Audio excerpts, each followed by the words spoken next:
ready for another lesson?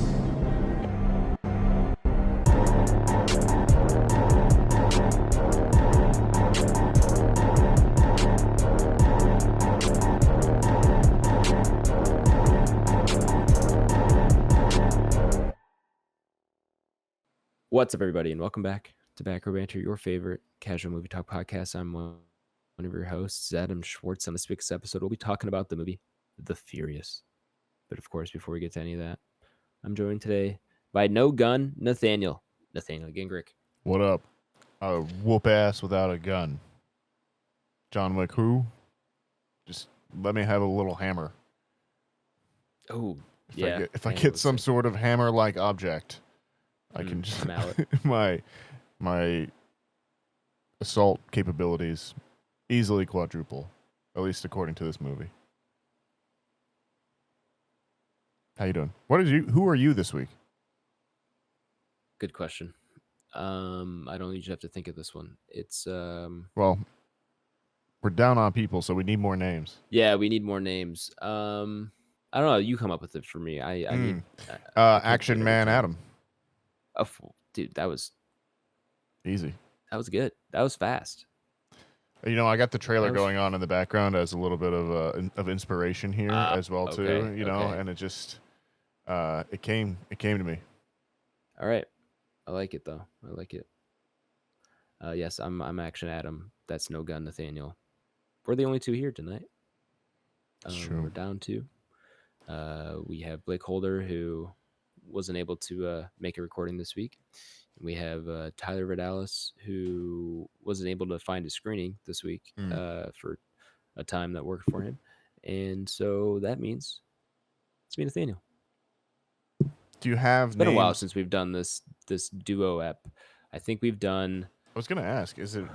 We've done the Get Back bit of sizzle, which might have been like our first ever bit of sizzle off pod one, where we talked about the Get Back documentary.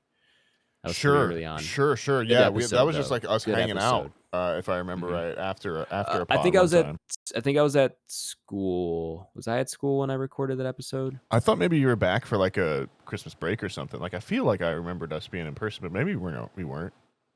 I kind of remember us being remote. Okay, fair enough. Of the two of us, I trust your memory. For sure, I watched that documentary as it was coming out while I was in school. Sure. But that definitely was around the time that, like, when I came home for break. Yeah, because I remember it coming out around like Christmas. 3 or 4 weeks in a row, I came over to record in person. So that's probably, it was around that time.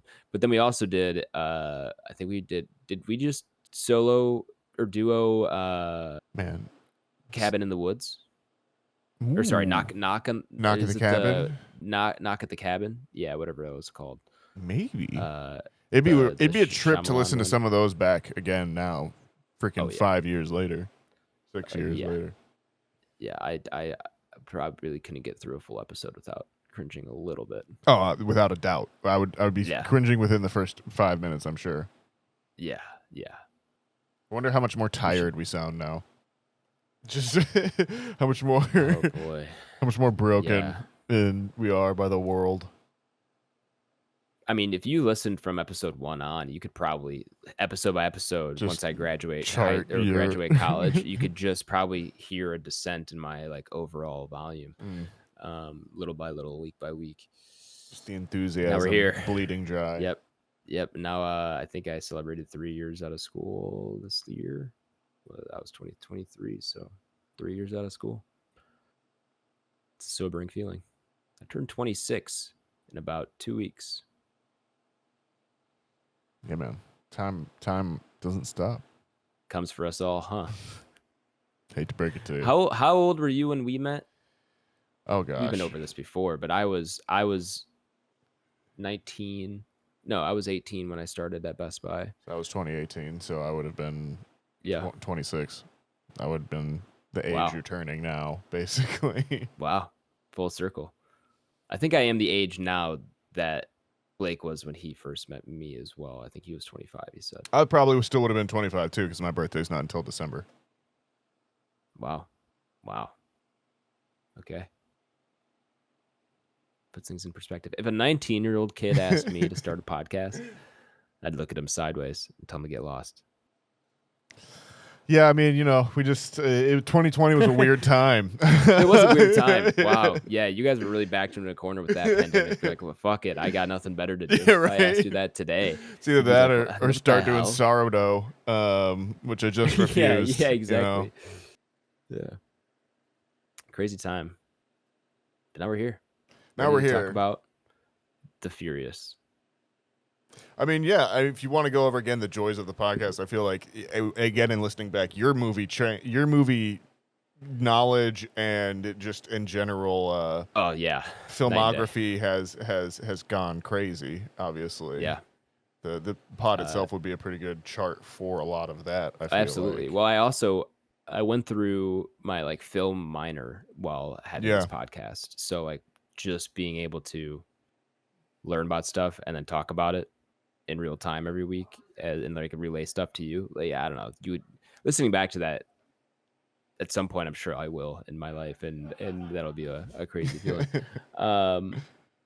Do you hear that noise? I heard it for a second, but it's not that bad. Okay. Yeah. All right.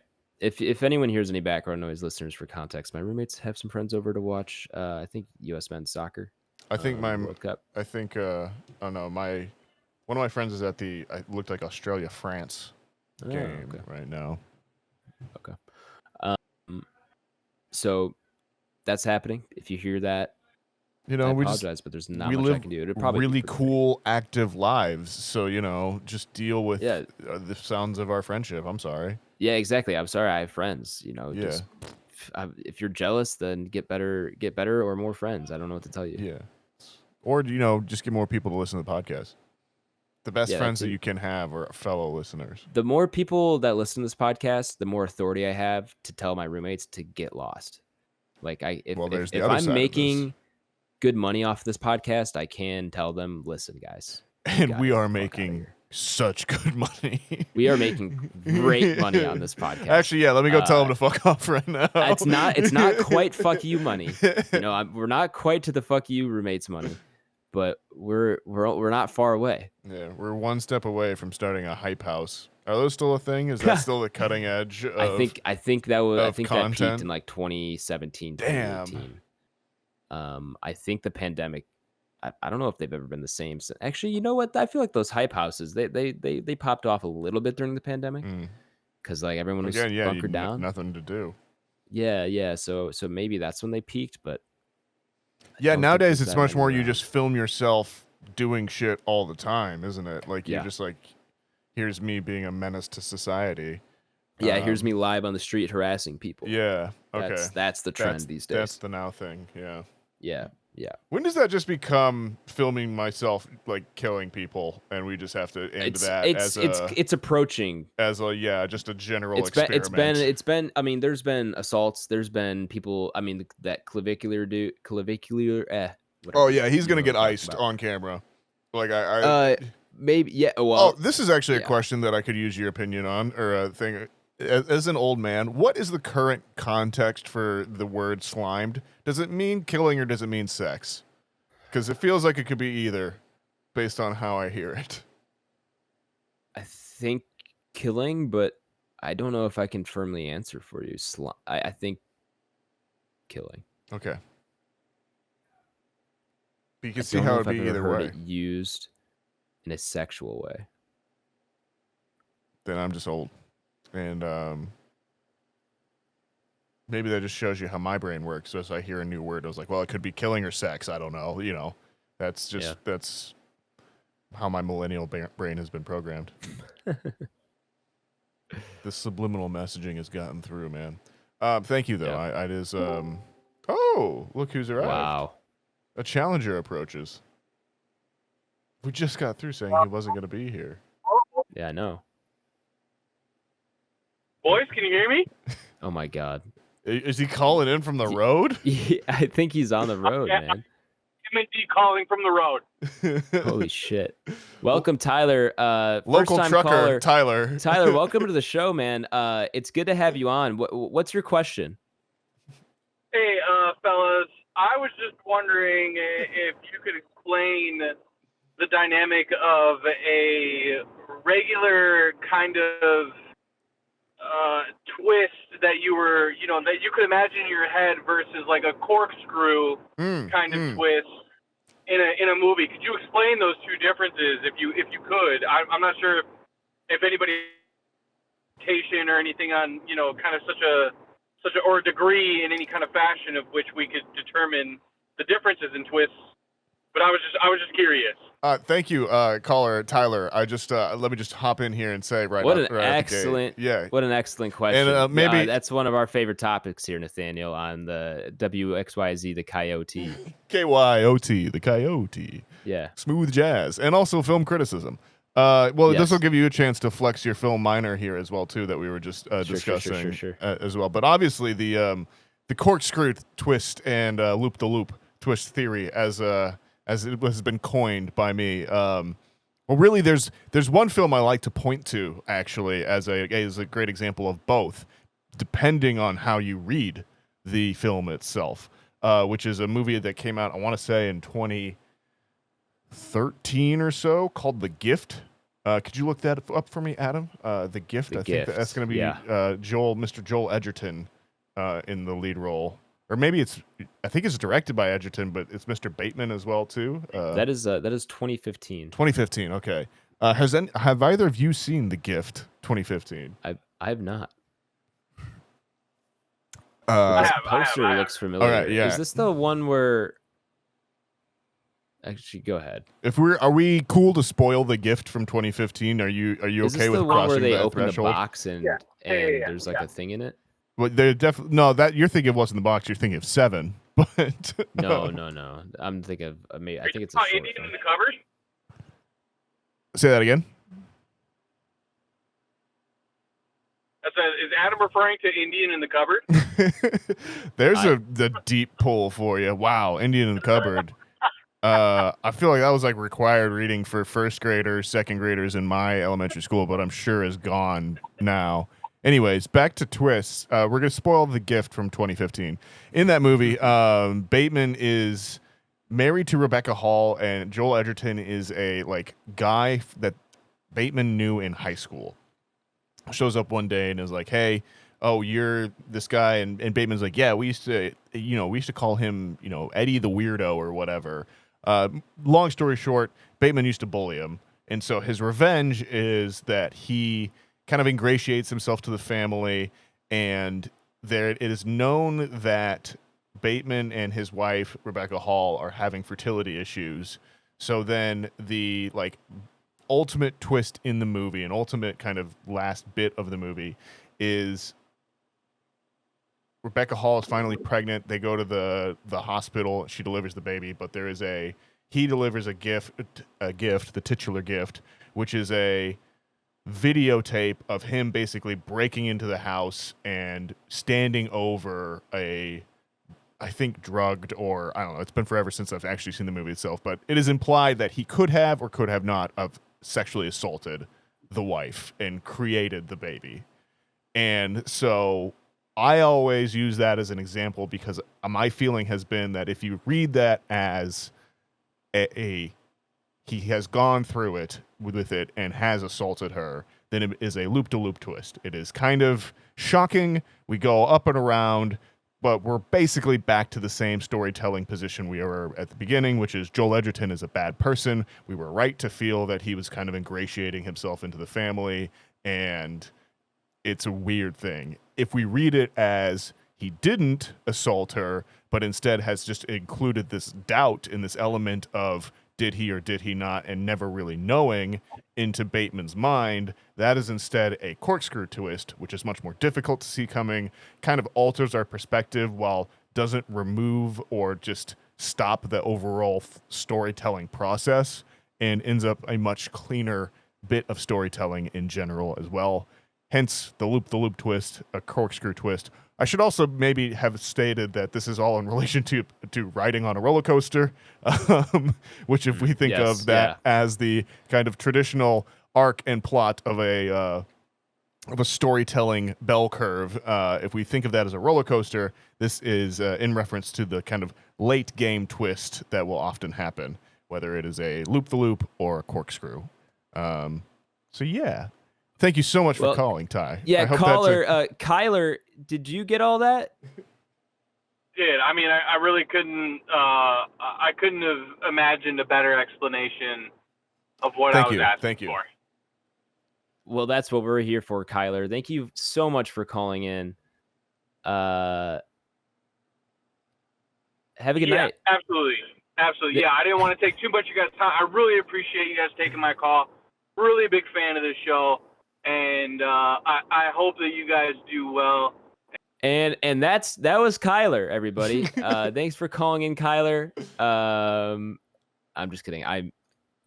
He doesn't know. Is he still talking? I don't know either. Oh, he's still going. I think he could still hear. Oh, I got. Okay, boys. See you later, boys. All right. Okay. Thanks, caller. Thank you, caller. Caller Tyler. Bye. Okay. And there was the first live call in to Back Row Banter. Live? Yeah, there it was. Wow. This has been Smooth Jazz and Film Criticism at KYOT. First time for everything. Jesus Christ, we're 16 minutes in now. That got away from us quickly. Well, let's get into the main review. Welcome listeners to welcome listeners and in-little listeners. Welcome listeners to our main review segment here on Back Row Banter. We're talking about the movie The Furious. Nathaniel, if this listener here is new, or maybe they've just forgotten, can you give them a rundown of how our review segment works? Yeah, I mean, it's probably going to be a bit quicker because typically there's a lot more of us. Double, actually. But the way the review segment works here on Back Row Banter is that, it's split up into two sections. There's the non-spoiler segment, and then there's the spoiler segment. Pretty self-explanatory. In the non-spoiler segment, we will talk over, or actually we'll discuss the movie's IMDb page, kind of go over who's in it, who directed it, who wrote it, all that good stuff. We are going to decide, or we're going to read the IMDb summary, see how that does overall, see how that strikes us. And then, if there's anything we can discuss pre-spoilers, we'll talk about that with you, and then decide if it is worth watching. Yes or no. There is no nuance on the internet. Yeah. So after that, it'll be spoiler time. And if you don't have anything spoiled for you, go ahead and skip on through to where the spoiler review segment ends in our show notes. That'll tell you all the time codes for that. And do come back though and see where we would rank it up on our Entropy list, which is our big list of everything we've watched on the podcast ranked. It's on Letterboxd. It's easy to find. You can check it out. See what we think about all these movies we've watched on the podcast that's been going since 2020. We're fast approaching 6th anniversary, I believe, here. Yeah, wow. Matter of weeks. Yep. So, Adam, all right, tell me about The Furious. I'd love to, Nathaniel. New movie just came out. IMDb is saying 2025, so I think it has been out, since in Asia or something. Yeah, since the fall, maybe. Earlier. Yeah, so new movie though, new to me, that's for sure. And I think new to most of the American audience, which is happens to be most of our audience. Although we have when I look at the Buzzsprout stats, there's like a couple listeners here and there in Asia every once in a while, so it's not zero. Shout out. The number is not zero.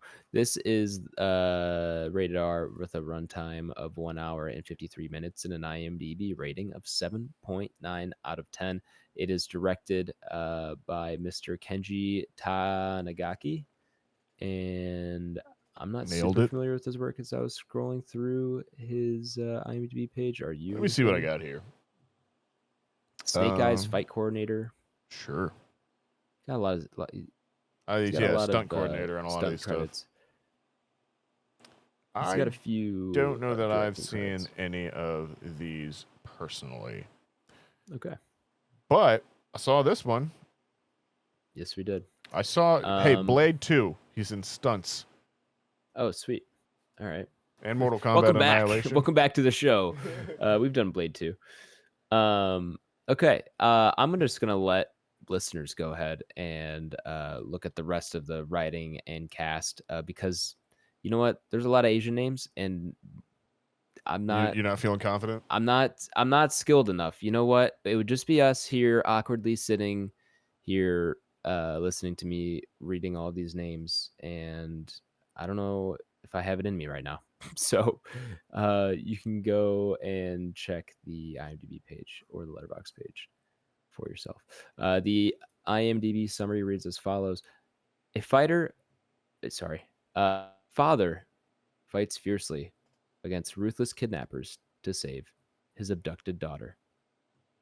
Pretty I simple. got to give this one, one great summary, one sentence. That's all you need to know. Two, this gets extra bonus points for the alliteration. I'm a big fan of alliteration. Started right out. Father fights fiercely, while a bit of a tongue twister.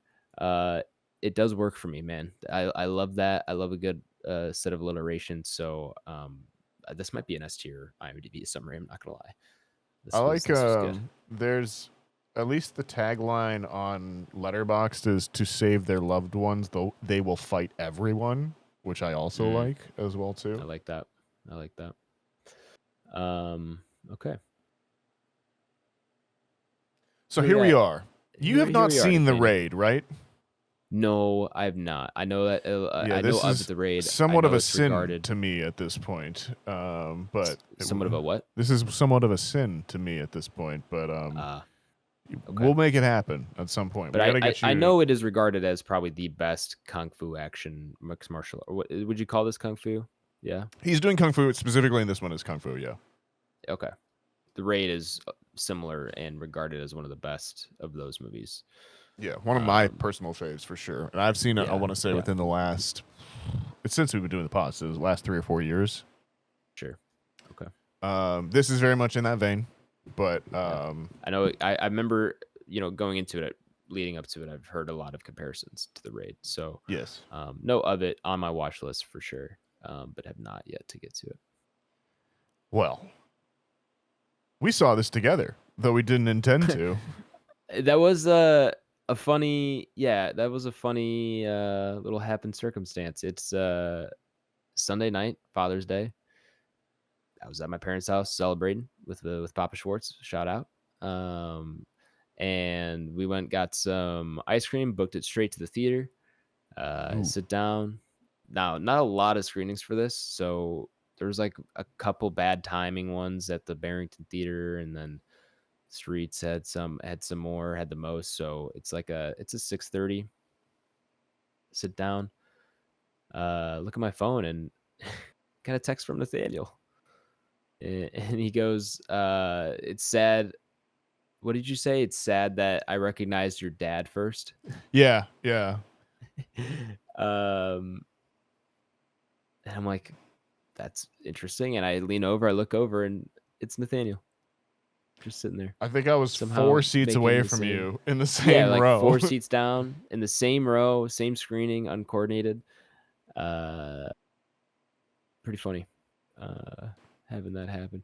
So yeah, we did unintentionally and unironically see this together. Which, again, we didn't get a chance to really talk afterwards as well too or anything, but like I had tickets to the 7:15 showing and actually switched them to the 6:15. And then, like I said, your dad, because you guys didn't arrive at the same time, or at least didn't arrive to the theater. No, so your dad walked in and literally walked in front of me, and I was just like, I think that's Adam's dad. I think that's Papa Schwartz. And then I was just like, nah, surely if he was here, Adam would be here. And I just didn't even question it, kind of thing. I was just starting to lock in for the movie. And then lo and behold, you walk right in front of me. I was just like, this motherfucker's right here. And I had to and then so I spent a good minute looking over at you as well too, and you were just also getting settled in at the theater, and I was just like, all right, well, I gotta do something, otherwise it's gonna be the whole movie. So I that'd be so funny. And there was one guy in between us, so I couldn't just be yo, what's up? So yeah, I opted for the text. So yeah, that was a funny happenstance, no matter what. Just goes to show, you never know who you'll run into at Wrigley or at the theater. So yeah, we did see this one together. How we feeling, Nathaniel? 7.9 on IMDb. I think it's 3.9 on Letterboxd. Sure. Similar ratings. How are you feeling as having Raid being one of your favorite movies? How is this holding up to that? How is this standing apart? I think this hits the sweet spot of pure genre movie, but such a good example of it that it it kind of becomes its own tier.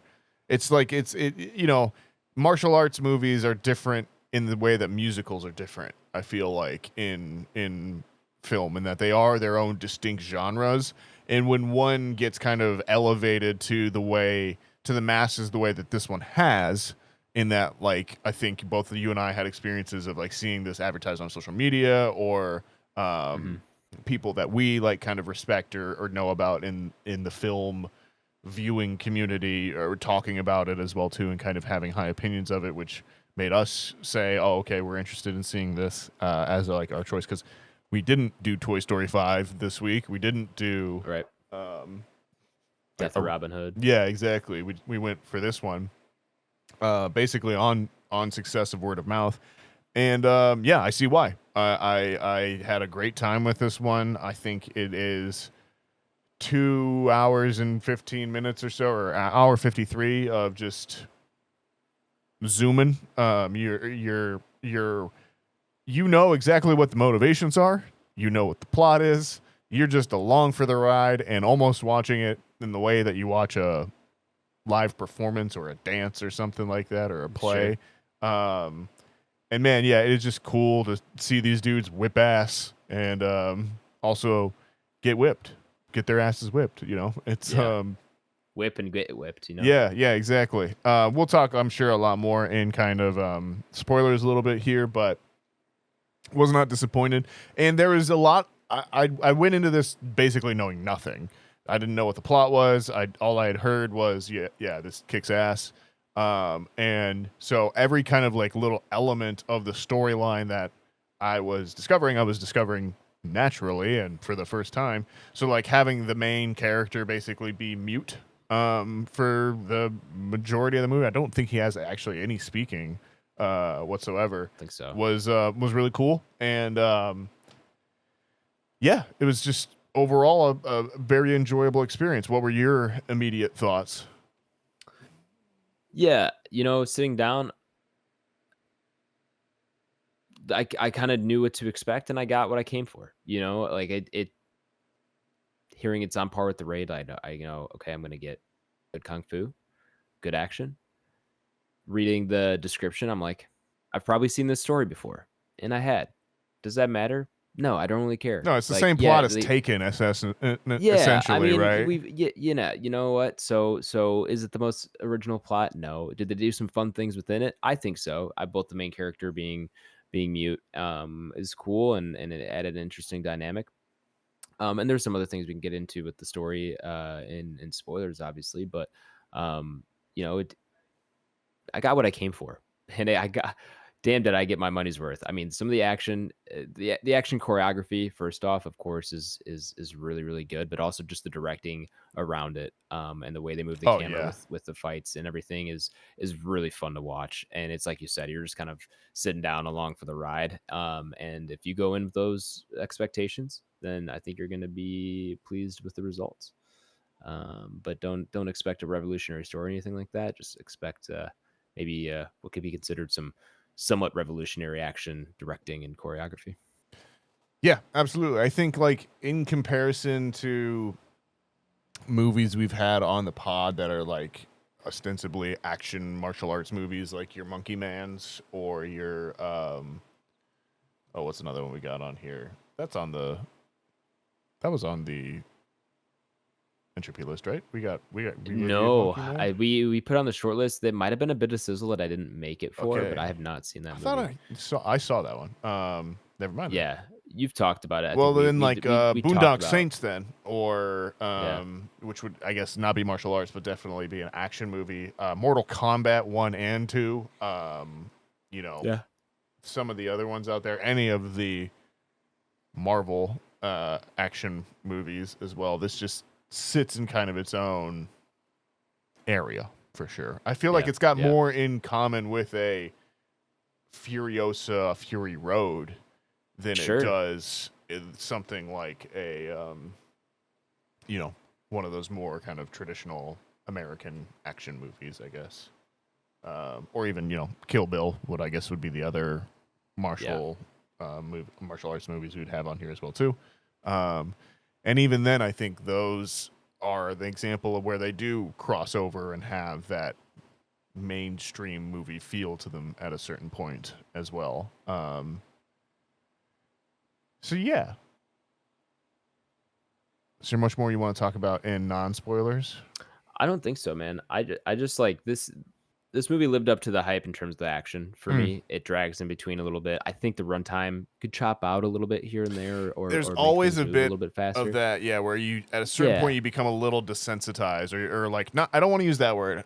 It's like when you're driving super fast for a long time, like on a long straight road, and all of a sudden you're like, I'm going 85, but I feel like I'm going 55 or whatever. Like it's all chill kind of thing. Or it's just open road and you kind of space out for a second. You're like, wow, I wasn't really driving there. Or it was just kind of on autopilot. Yeah, I definitely. When you go in between the action scenes, it's just kind of like, all right, we can fast forward. Like I know what happens here, kind of thing. Well, and even then, some of the action becomes that kind of same thing as well too. Where like at the beginning, I'm like, all right, yeah, I'm watching, and I'm kind of like watching him flip around these people, but he flips around so many people so many times that at a certain point it's just like, yep, okay, wait until I get to the new weird thing in the action scene as well too. And to this movie's credit, there are a lot of things it will introduce to you that are like cartoony and weird and like, but also fully work in the action movie sense. And really has some of my favorite kind of flavor to martial arts movies that I've come across in a while. Sure. Yeah. I'm gonna recommend you. I think seeing it in theater would be great, but it's going to be hard to see it at this point. Yeah. But definitely one to put on if it comes to a streaming service in the near future. Can definitely be a great party movie, I'm sure. I was going to say the same thing. Yeah, you just put this on, like you just have it on in the background, and you can tune in when the action sequences are on, and tune out at everywhere else. Because, enough said. Cool. Then we can go ahead and head into spoilers. So if you've not seen The Furious and don't want it spoiled for you, go ahead, check the episode description. We've left a timestamp you can jump to where you'll be taken to the ranking of the movie up on the Entropy list. Spoiler noise. Record scratch. Nice. Whipping ass. You probably thought how I got here. Or you're probably asking, yep, that's me. You're probably asking yourself, how did I get here? Well, my daughter was kidnapped. And I ran... I ran after her. Yeah, I was going to say, cinema has a new entry into all-time great runners. This dude's got a hell of a run, I got to say. He does, dude. He's moving. That was one of my first takeaways when I was like, oh, he's entering into the same arena as Tom Cruise. We have a contender. Fit, man. Yeah, no, I'd love to see him in a foot race. They're probably about the same height. I don't think you're wrong, yeah. Something tells me he's going to be a lot more chill about it than Tom Cruise is. Probably. So I don't know. Story's fine. Yeah, we got two. In essence, daughter gets kidnapped. Two main-ish characters. Guys also very much supporting our review here.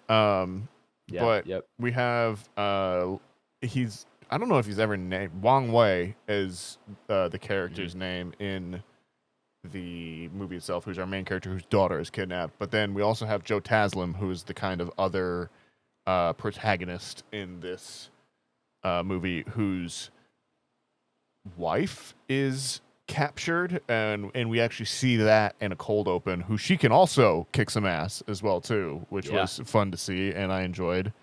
That opening was pretty good. Yeah. Really sets the tone.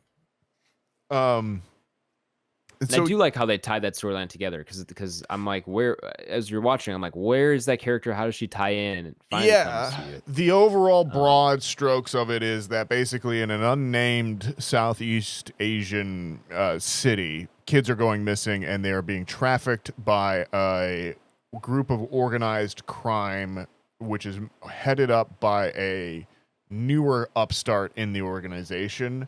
And our two protagonists have had people go missing within the organization, basically, and are now, it's kind of kicked off from the father's perspective, in which he kind of takes immediate action and is all of a sudden in space where he is, confronting all of the leads he has to basically get into this organization. And that way it's John Wick-esque, and then like he doesn't waste any time planning. He's just reacting to the kidnapping and from basically the jump fighting.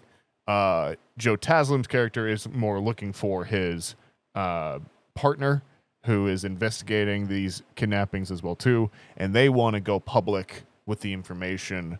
So he is trying to like set up a meeting with a higher up boss within the organization itself, and then because of kind of the actions of the father character, finds himself drawn into fights pretty much right away. And yeah, that's kind of the gist of it, I guess you could say. Mm-hmm. We do get some cut back to the daughter as well too, kind of in her own little adventures as well, trying to it worked for a little bit for me when it was like she's standing up for the other kids and all that stuff, and then eventually I was like, okay, I'm bored. like you get halfway through and it's just like, I do just want this to speed up a little bit. They get her just in time to have her get thrown on the back of the motorcycle and driven up the stairs while she's simultaneously whipping dudes in the head with the crowbar. And I was like, that all was right, pretty sweet. Yeah, you have justified your existence, small child. Yes. But yeah, when this movie like leans into the cartoon elements are really when it sings to me. And I gotta shout out Brian Lee, I think is maybe how you say his name, but who is the bald underboss, the big dude. Just an all-time favorite entry into the action canon for me in 100% realms of like big dudes who whip ass, and like seemingly for whatever reason their mass also powers their cardio. And so they do not get tired in the way that anyone the normal size would. It's one of my favorite tropes whenever. It was one of the best things about John Wick 4 when they get to the club scene, because every John Wick has a club scene, but this one, the man that he fights is a hefty gentleman as well too. And always one of my favorites. He's just a rabid animal this entire movie. Comes back multiple times. And for some reason, can't seem to be killed. Yeah, no, like full on sledgehammer to the head, and just eats that shit. Apparently. Recuperates, shakes it off. Seems to be Wolverine's South Korean cousin or whoever this, whatever ethnicity he is. I don't want to misname him here. From Shang-Chi. No, Brian Lee is the brother of Andy Lee. He seems to be Simu Lee. No, that's a different spelling on the name, I believe. He seems to be, I want to say, from China. Okay. From what I can tell, context clues on the IMDb page, but he's awesome. He is. Loved it. Just a great addition to the movie in general. Arguably my favorite character. Definitely my favorite character. I love, and I mean, I want to get to the finale of this movie is fucking insane. Yeah, so it's nuts, dude. Go ahead. I mean, this all basically builds to both our boys launching an assault on the compound. Well, no, I'm sorry. This is actually the young up and comer of like the Yakuza-esque organization goes on a rampage and then gets in a fight with our guys. Is that what you're talking about? I'm talking about the 5-way action sequence. 2v2v1. Yeah, so you've got our boys, and then our boys versus the young upstart. I don't have his name and here. his accomplice. And then the accomplice, bow and arrow. Yeah, bow and arrow man, who is also from the raid, raid 2. I kind of recognize. He's in John Wick 2. Okay, that's probably how. Yeah, he's in the raid, and then I want to say, he's also in the raid 2. John Wick 3. He's one of the guys that is like at the end when I remember they're like fighting in the Hall of Mirrors or something like that, that's the upper and second level floor or whatever one. Anyways, Yaya Ruhian is great, always great and everything. Action psycho. And then our boy Brian Lee. Yeah. I mean, that was an enthralling like 10 minutes. Yeah. And Jesus Christ, how like to rehearse all of that, to do that, how many takes, like you think about what those days on set look like. I mean, that is just insane dedication Yeah. that goes into these fights. It is, again, and to watch that play out. I mean, I'm sitting there watching. I'm like, we need. Does it like would this qualify for a stunt Oscar? I know they just added that. Like, does action choreography fall under that, or is it its own category? I don't know. I think it's got to, at least, right? I mean, it needs something, dude. Because when you watch stuff like this, it's like how this needs to be recognized. And to your point earlier, like you're talking about some of the other action kung fu stuff we've had, whether it's the Marvel movie or whatever else is on this list, like these guys still work in those movies and kind of direct the action in those movies and stuff like that. But this is an unreal level of like artistry that goes into it. Truly, like I think on a surface level, a casual general audience movie viewer would be like, it's not, it's all still movies and stuff like that, and it's not that impressive or anything. I'm like, dude, this is insane that they pulled this off and like did all this. It says the Academy Award is going to be for stunt design. Okay.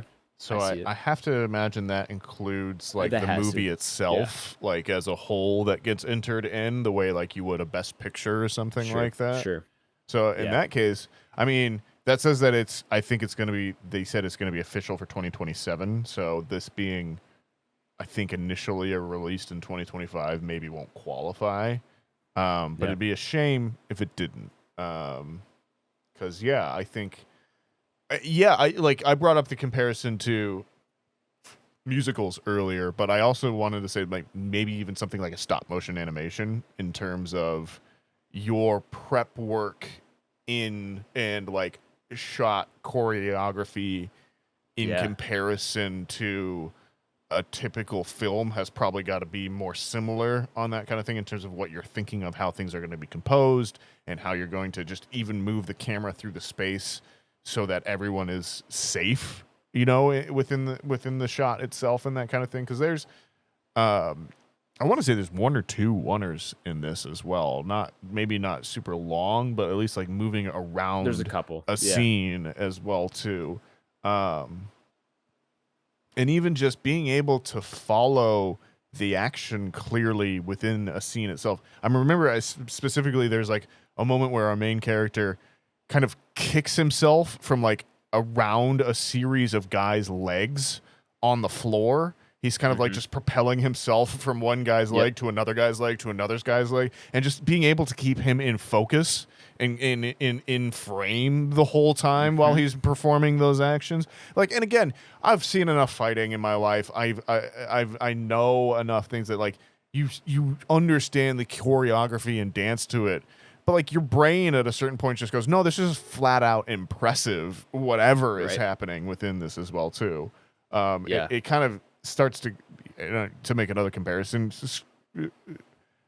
reach into that realm of like when pro wrestling is done really, really well, where they're integrating the storyline and there is all of that elements within it as well, where the performance of the actions, even though you're acting, the performance of it is impressive and entertaining in and of itself. 100%. 110%. The camera work, as they are shifting this thing around like it's nothing, and the way they move, just in particular when they are following the punches and you feel the momentum of the camera as each one hits and lands, and the timing and coordination of that is just, it hurts my brain thinking of how many takes it might have taken, or prep and practice and all of that. Or just like, the amount of stress you're putting on these dudes' bodies every day. I'm sure, like, day after day, like all of these 100%. Such a physical toll that all these guys are taking. I mean, it's just unreal. So there's a level of cinematography and filmmaking here that it definitely caught my attention. Definitely like stands out. And I just really enjoyed also.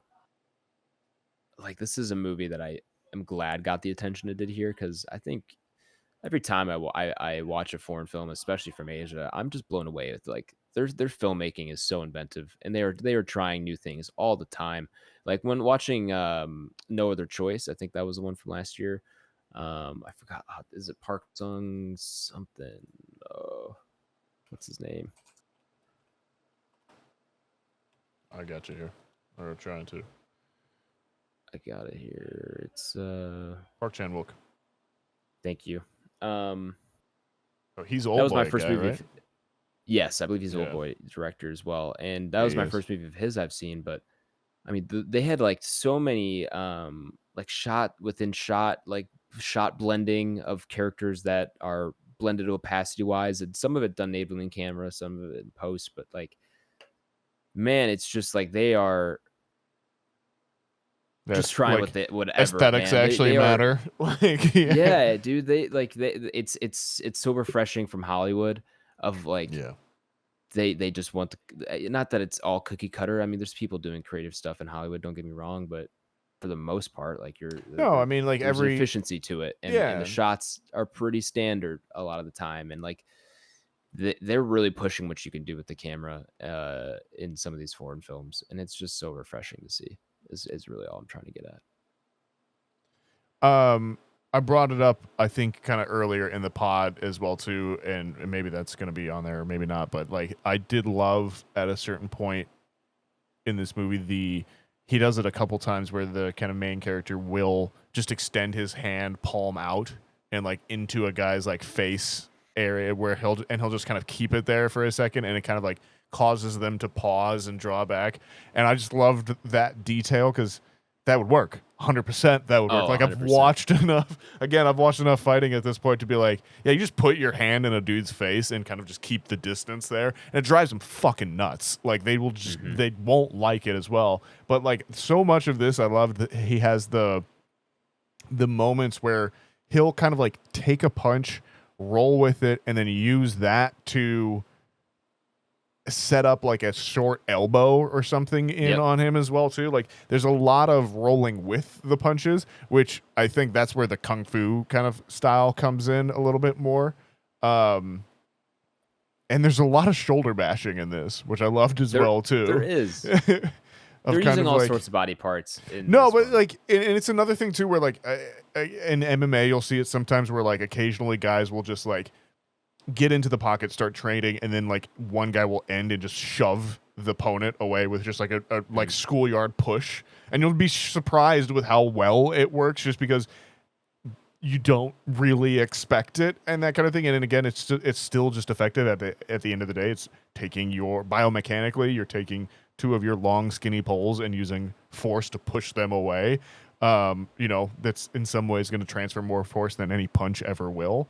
But yeah, I love seeing movies embrace these kind of unique ways of fighting and demonstrating martial arts, and kind of just the ways that has expanded over the last, 10 years or so. And like, granted, I've not done like a deep dive onto the Hong Kong action movies or anything like that over the years. I'm sure there is elements of this, and like if I was more well versed in the language of martial arts cinema, I could see, or I could tell you what movies these are referencing in their like setups or something like that, or their action or something like that as well too. But even as just a film fan, you can walk into this movie and tell that it is a craft and level above most. Like,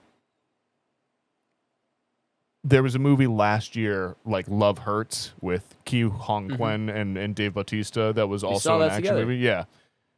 This pastes that movie from everything about it. And they're both going to be dumb action movies, right? To most people. Sure. Yeah. It's just, it's a good one. Like this one a lot. Don't know if I really landed my point there at the end, but I just wanted to say that I was following. Rounding back to the fact that this is just that higher level of quality, I feel like. It really is on both the action and the cinematography side. It'd be awesome if this was tied to some cool story that gripped me a little bit more than it did, but like whatever. But it's like it's again, not. I got what I came for. It's not. It's not convoluted, right? Like No. you're. It doesn't waste time trapping you in a story that doesn't ultimately matter. Like it knows what you're there for, and it chooses an efficient way to get you there. To which I respect it. Does. You know, like 100%. And I love that this one, like it goes the extra mile where that like you get that wild ending where the kind of main antagonist just loses his shit and basically just goes on a rampage. And I loved that sense of escalation. And I think in a lesser movie, you would still have the same motivations of saving the family, saving the children, but you wouldn't have that kind of like third act. Everything's kind of going off the rails. And again, the return of our mad dog boy Brian Lee as well too. Like the film does choose to go there and choose the most kind of entertaining way to end the movie. That doesn't feel derivative. I feel like doesn't feel. No, I agree. I agree. You get your good ending, and you get a satisfying end to the antagonist, and it's a very climactic fight. I mean. I forgot what I was going to say. No, you're good. Really quick earlier, I wanted to go back to you talking about fighting and kind of their styles. I thought they did a really good job of like having each character have their own way of fighting and making it very distinct and identifiable. Like our main character, I forgot the main character's name. What is it? Wing Wei or something? Wong like Wei, yeah. Wong Wei. Like he's got a very, very calculated fighting style, and it's like he resets in between after taking some blows, and like you can see him re-lock in, and he's just kind of wait, and he's using opponents' moves to his advantage and setting other stuff up as we were talking about. But then like the other protagonist, I forgot his name as well. Joe Taslim, but his character's name is Navin. Yeah. Definitely more traditional, straightforward, like aggressive, but all more of an all-around fighting style. And you got the Brian Lee, big dude, obviously using weight, throwing stuff around, and just kind of more angry and aggressive. I mean, it was just very fun watching them all kind of match up against each other, especially at the end. It was a good touch there because it wasn't just like all the same kind of fighting like that. They each had very unique styles, which I think was awesome. Yeah, and like distinct, smart enough to make the like main characters or like main antagonists all distinct in their styling, so that like even when they're in their action moments, you can tell who's who pretty easily. Yeah, definitely. Yeah, I would agree. What was the fight that? Oh, when our two protagonists meet up, Wang Wei and Naven, and they're in like the ice factory compound or whatever. Yes, the ice factory. Well, is it the same? I don't know. Setting? I guess no. Maybe that one's. I think different ice factory's later. Oh, it's the MMA fight. It's at the like it's the MMA casino kind of thing at the beginning. Yes, because then that's when they meet up. Is when the guy tosses him in the ring. Yes. So he's got the hammer. They keep letting that man have a hammer, and he just starts whipping ass every time. That whole sequence, of course, like the buildup is great. But then once those two start fighting each other, that's when this movie had me sold. That fight was really, really good, and that's when they first introduced kind of the swinging camera, and that rivaled the ending fight for me in terms of, because that was the first time they kind of show you what this movie is going to do when in its peak action moments. And that's when I was like, holy crap, that this is pretty sweet. I don't know if I've seen stuff like this before. So that was a good one for me. That one definitely rivaled the ending. The ending's cool because a 2v1 fight is pretty fucking cool. And they do such a good job of like trading off who's fighting who. And the whole time, like it's the other thing we got to talk about. I mean, it's pretty well edited for the most part. For sure. I don't think I'm never really that lost with what I'm watching on screen, and the cuts make sense back and forth. There was one time, I want to say maybe like 3/4 of the way through the movie, where I was like, I don't know if that was or Wong Wei or if that was Naven in that shot, and it did take me a second, sure. but it was literally one time in a 2-hour movie, which again, for as much as the camera moves and how much this movie has just action in it, that is very, very impressive. Agreed. Yeah, I gotta shout out the fight in the ice block room, which has the frozen body, sweet. the frozen body of one of the other antagonists within it. That I was like, as soon as I saw that, I was like, well, that dude's breaking apart at some point as well. And I love that we got that payoff as well. I just love how they freeze people for some reason.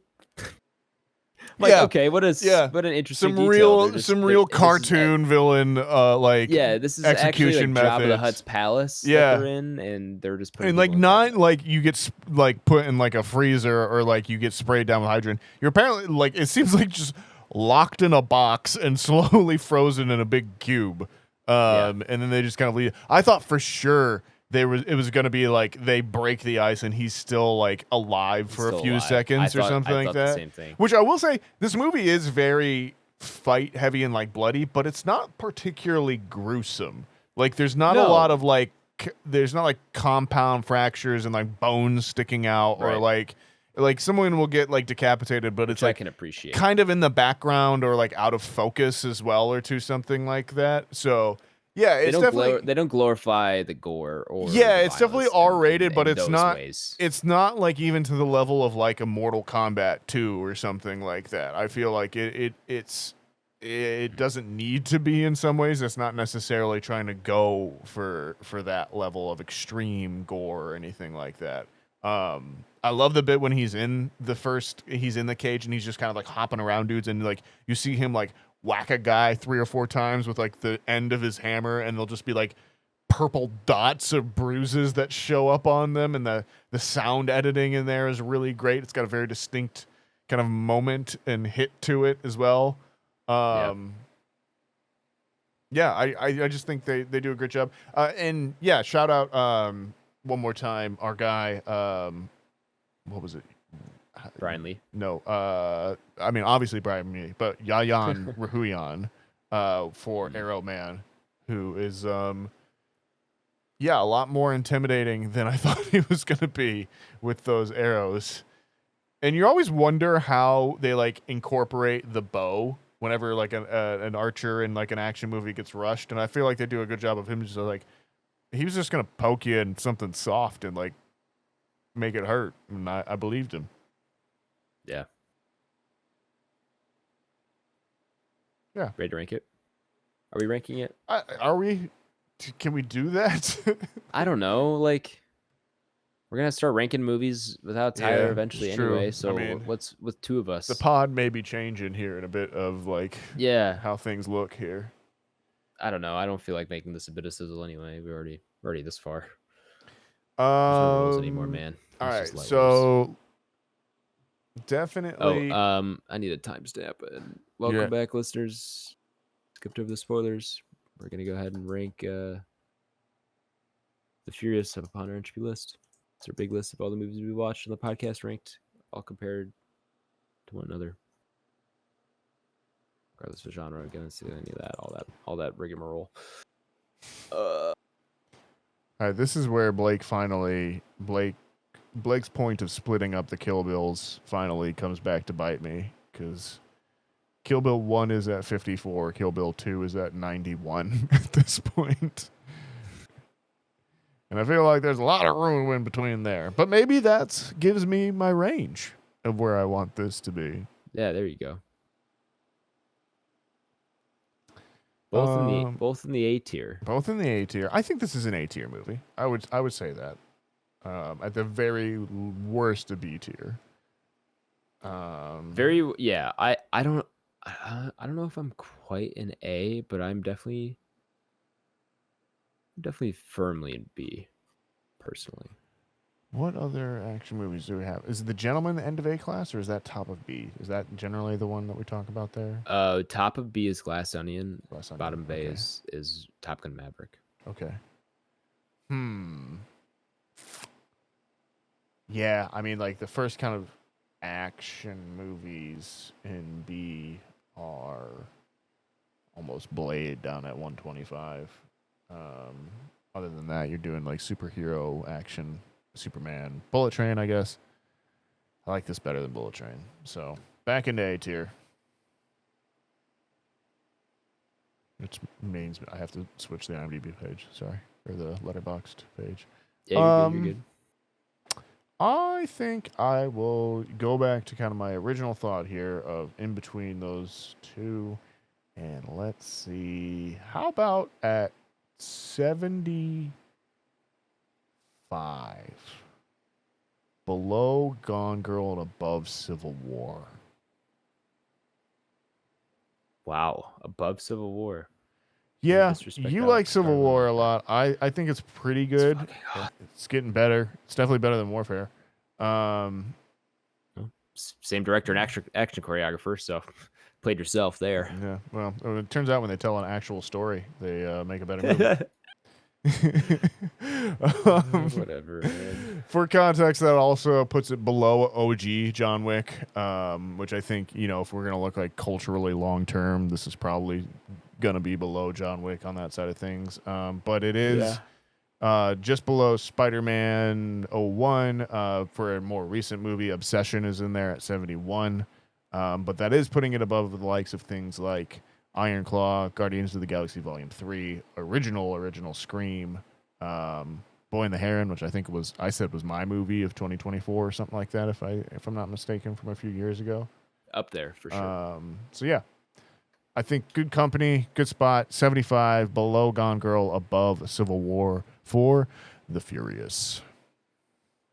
Okay, I think I'm gonna go 109 below Mickey 17 and above Good Will Hunting. Whoa. Firmly at the top of B tier, definitely over some good movies, definitely over some movies that I would not have this above on a personal list. That's okay. Feels like a good spot for it. Mickey 17, one I'll champion forever, probably. Understand it's not going to be everybody's favorite movie, but it's up there for one of mine. Good Will Hunting, solid, but like last time I watched it on this for this podcast, especially. It's schmaltzy. It didn't have the same effect on me it once did, and we can leave it there. So yeah, I think I definitely want to give this movie its credit for the action choreography and directing because it was top notch, and I'd love to see more like this. But well, you should watch The Raid. Yeah, maybe I will. That gives us an even ranking of what would be 92. I don't know if. Should we just put it there and see what happens? Like, no, I mean, we're entering new territory. We're entering uncharted territory. I'm just gonna do it, and we'll talk about it later. If we need to undo it, we can. It's below Kill Bill Volume 2 and above Gladiator or Glad 1. Oh, I'm sorry. It's 90. It's 92 even. We have to tie break it with Gladiator. Oh yeah, Gladiator 1. We can put it below. Yeah, it's probably gonna be below. Just. Cultural relevance. Now, on my personal list, I don't know if I'd put that above Gladiator, above or below I don't Gladiator, know. because personally, I feel like I remember Gladiator 1 as being such a cultural event. I was gonna say I don't think you were around yet. That was the first one. I remember it coming out and there was a huge poster up at the Blockbuster that like they had just installed down the street from me, and that was like the first movie that they got like the full-on marketing push for. I was just like, wow, that's the biggest movie of all time. Which it wasn't, but it felt like it at the time. It kind of was. It's one of them. Could have been. Okay. So yeah. Well, we're just gonna leave it there. See what happens. See what our friends say. Yeah. I don't know if they're gonna be better or not. We'll see what caller Kyler.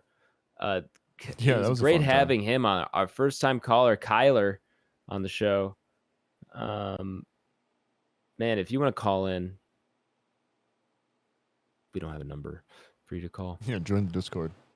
Yeah, exactly. All right, that's it for the Furious review. Next week's review. Shit, we didn't discuss this. What is next? Are we doing Supergirl? Oh, I think that's the plan. plan. Do we kill Blake? I mean, you know what? I'm not here, so I'm not here the next 2 eps. So So you guys maybe can- Toy Story 5. We'll see. Yeah, we can do a post pod Adam here, I guess, and confirm. What's up, listeners? It's post pod Adam. I'll make this quick. The boys are watching the movie Heat next week, so check that out and join them for their review. Well, great. Hopefully post pod Adam cleared some things up for everybody. Cool. What we're watching, Nathaniel? What have you been watching? Ooh, let me check the old Letterboxd here, see if I've gotten into any movies recently. I don't think I have. Besides, obviously, The Furious. Yeah. Nothing new on the movie front. You as a member, a fellow person who watches YouTube and has somewhat leftist leanings, I'm sure you've come across a video that is sponsored by Nebula at some point.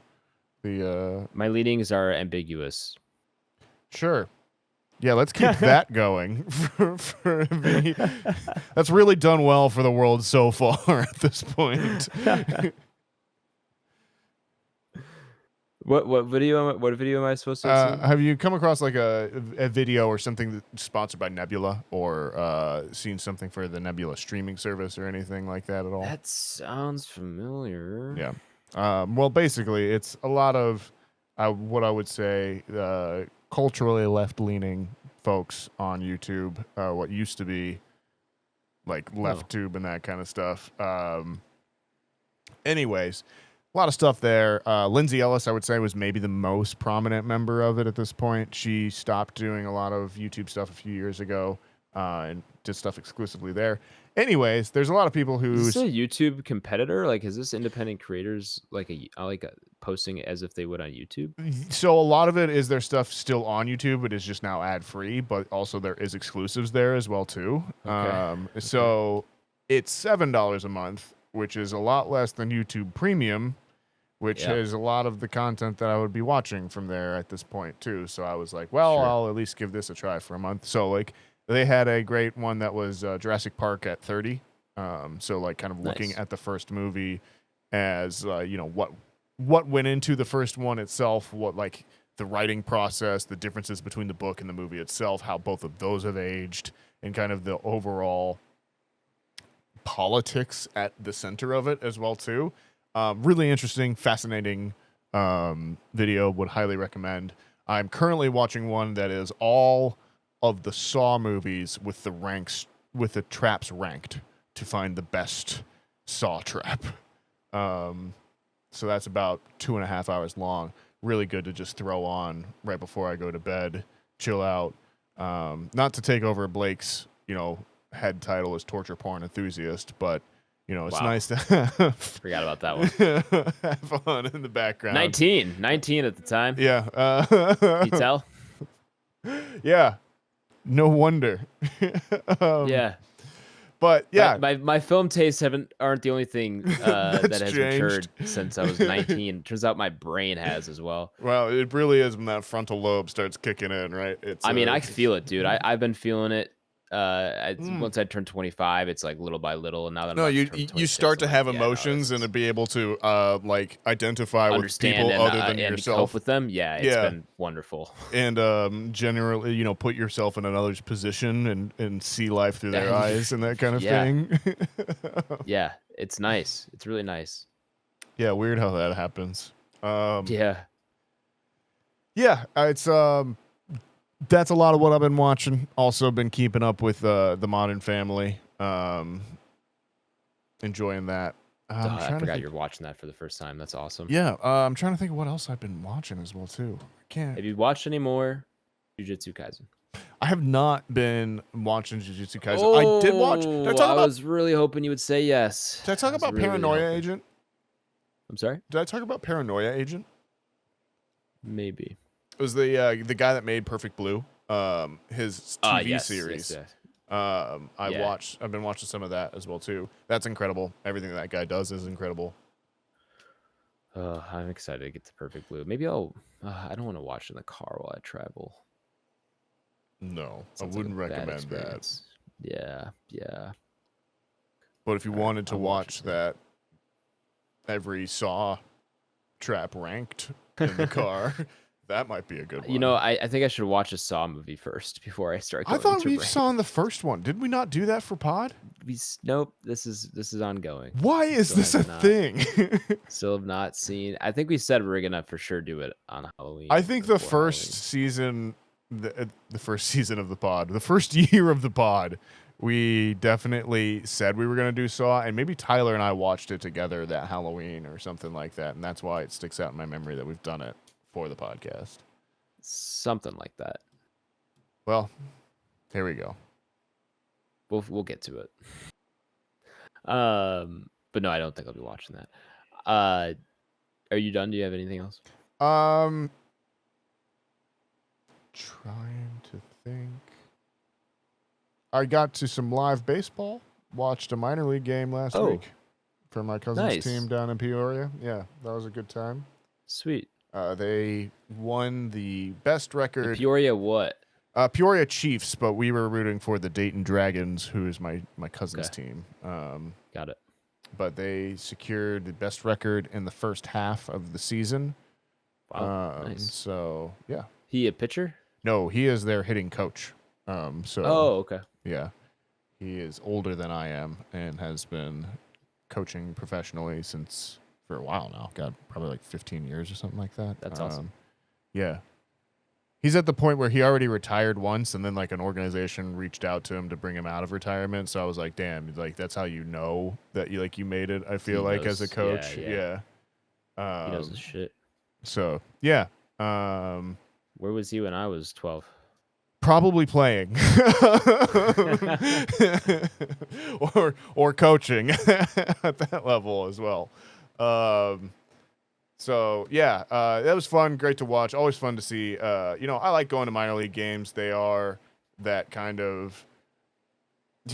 I haven't been in so long, but I would love to go to one. Yeah, man, they're a high school or college game, but you can drink at them and they're fun. So and it's cheap. Yeah, it definitely is. It was Pride Mostly. Night, which I gotta say for the Peoria, I was not expecting it to be anything too crazy, but they showed out. It also happened to be Star Wars night, which was a fun mix. Even sweeter. Yeah. Hell yeah. Any rainbow lightsabers?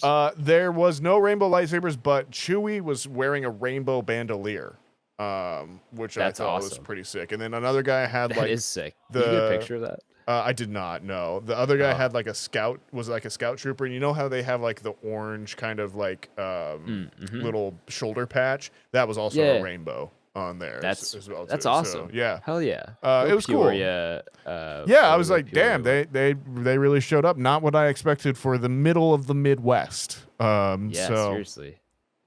Yeah. Southern Illinois.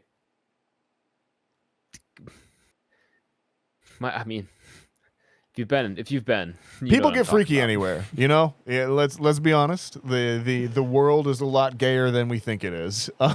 Sure.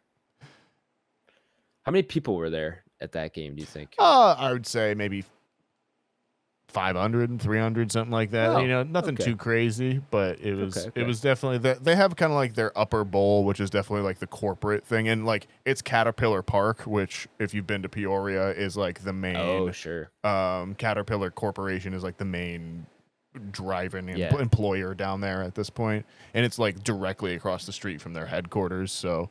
I think that's kind of cool though. Yeah, I think like definitely people around there in the vicinity will like rent out that top part and that kind of stuff, and then everyone else showed up. But it was a good time, regardless. Great time. Had fun. Had fire. Was at the fireworks after. Got to hang out with my cousin on the field. Good times. Long story short, though, did not really watch much else beyond that. So. Well, I was really hoping you'd watch some more Jujutsu Kaisen. I have not. No, are you? You're deep at this point, right? Are you on to season 3? I did go in Friday night. I ended up having a couple hours, and I got through maybe 4 or 5 more episodes. And my God, I feel like a new man. Talk about some good action. I mean, holy crap! I mean, I've read dude. it, so like at this point, I know plot points. What are we up to for you? Are we in the Shibuya I don't want to arc? spoil it for anyone. I just watched the episode. Well, I'm a few episodes. Oh, USA just scored. Sounds like we Sorry. got a chant going. Yeah. Yep. I actually sorry. I'm on the season finale of season 2. That's where I'm at. Okay. So season finale of season 2. What I was not prepared to watch Thunderclap 2 is the episode title, which I think is episode like 36 or something like Hold that. on, let me pull it up Maybe on more than IMDb that. here, so I think I can figure out what's Yeah. going on. Thunderclap 2 might have been one of the greatest viewing experiences in anime I've ever had. My jaw was on the floor. They had been building up to something, I could tell, and there's already been some big action set pieces and stuff this season, or in this season. I shouldn't say this season because it's not current to everyone else, but in the season 2, like they'd already had some big plot points and set pieces and whatnot, and action scenes and big character moments. But this was something else, dude. I was blown away, and then the episodes that follow are just as good. And I'm really excited to watch this finale episode and get into season 3. I'm assuming things slow down again for a little bit in season 3, but I mean, damn. No, Dude, this is the part where it got really confusing for me for a little bit there as well too. So I'm trying to kind of put context in there. You can imagine trying to read all of this without. I was watching these episodes and I started to understand what you were saying. Yeah, like where it's just it's in black and white as well too, and you get these long speeches where you're just like, what is happening? And then they'll do a fun thing where they just start introducing characters. Yeah, they've been doing that. Mm-hmm. Where they just insert a character pretty major, kind of give you a small or we'll intro like to them. do a large plot point and you're just like, oh, okay, well that has like major implications for the rest of the story, but we have not seen or heard of anything from this character ahead of time. Right. Get ready for a lot of that at the beginning of season 3 and 5. Oh, great. I don't know, so I can't tell exactly what this is referring to in that Thunderclap Part 2. I think I've got a thing, and yeah, I remember the shift in the story where you're like, oh shit, they're actually doing this overall with this. It's where Sukuna's actual plans kind of start to come together. Well, nah, kind of. Sukuna gets out, and then he fights Fushiguro. Mm-hmm. Is that? Yeah. And I was blown away. For sure. I mean, you got to watch this in real. I can't wait I wish I could watch you watch this episode because my jaw was on the floor. My roommate came home with this girl seeing, and I mean, I didn't even fucking look at them. I couldn't look away from the TV, and it was just So I finally understand what everyone hyped up JJK for, and they were right. And I'm so glad I finally got here. I'm all the way in. I can't wait to get caught up into season 3. And yeah, hell yeah, the JJK is awesome. No, you heard it here first, folks. Yeah, I'm the first opinion here. Yeah. Besides that, watch some sports, Cubs, a little bit of soccer here and there. Don't think much else. Been busy times for me. Busy summer. Busy times for all. Yes. That's it for what we're watching. I think we're good to move on out of here. Thank you all for listening, especially if you made it this far into the episode. You're our favorite type of listener. We really, truly do appreciate it. If you want to do us a favor and share the podcast with a friend, family member, maybe a fellow kung fu fighter, or Yakuza boss, dude, whatever. And while you're doing that, you can follow the show on Twitter or at Banter Row, and our YouTube is Back Row Banter. And our email is backrowbanterpod@gmail.com if you want to send us one of those. You can find me on Letterboxd at H. That's AYYSH. I think that'll do it here for 281. Nathaniel, where can the people find you at, my man? Yeah, you can always find me on Letterboxd, Instagram, and Blue Sky, Nathaniel G92 or NS Gingrich. One of those is going to work there at some point. And yeah, we'll be RB.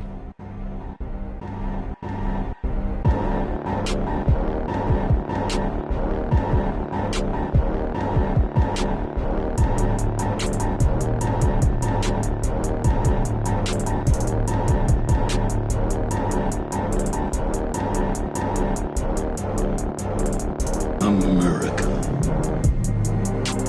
Ready for another lesson.